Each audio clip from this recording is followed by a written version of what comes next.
In addition to Senator Graham's comments, Carter and Pentagon officials have also been criticized for refusing to call this type of raid a boots-on-the-ground operation.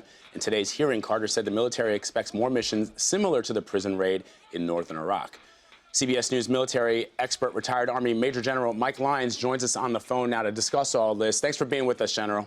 Hey, Brad, good to be with you. So let me ask you, how will the military, quote, intensify the fight against ISIS in Iraq and Syria from the ground and air? Well, it looks like we're going to continue to work from the air, but raids, that third element of Secretary Carter, means special forces. It means working closer with Peshmerga forces, away from training. Right now, the trainers in the southern part of Iraq are not necessarily armed. They're not close to the fight at all. But it looks like we're going to put more people in harm's way. That's going to be very dirty work, and it'll be dangerous, and there'll likely be more casualties. You'll see potentially them more involved in the firefights.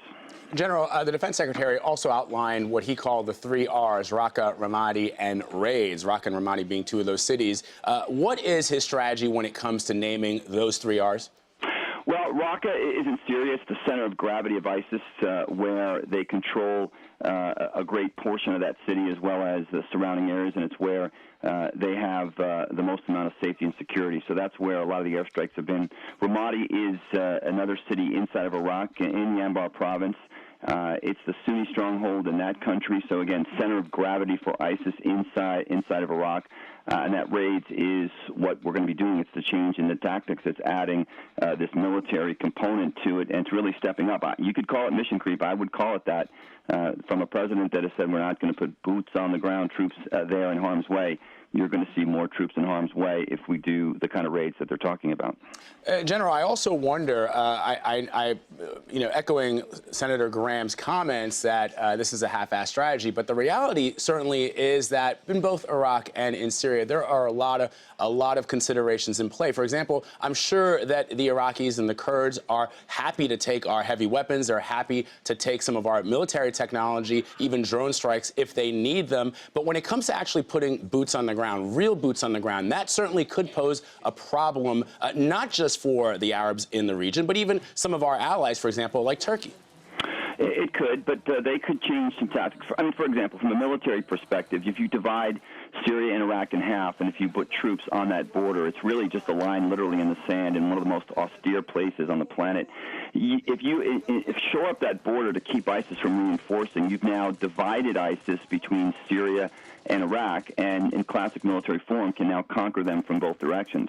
The troops there might not necessarily have to fight, but they would be there in support of any combat operation. So those are the kind of things that some country's got to do in order to see any kind of final eradication of ISIS on the ground. There's no air support that can do that. There's no amount of drones that can do that. It's going to take people on the ground to get that mission done.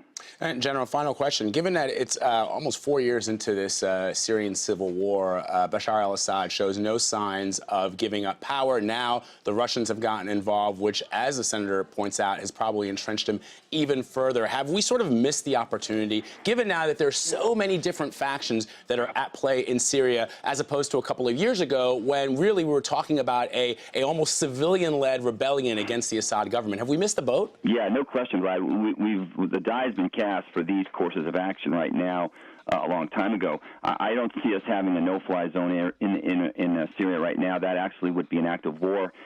We'd have to get, I believe, another force authorization from Congress to do that. Congress doesn't have the stomach to approve any kind of military action right now.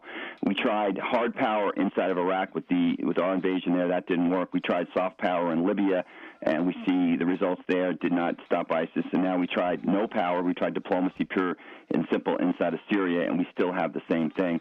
And to your point, the die has been cast years ago, 4 years ago when this whole started, without us having any kind of logistical support inside of Syria right now to put troops in there. We lose the element of surprise, and it's going to be, again, a lot more deadlier and dangerous in order to get something done.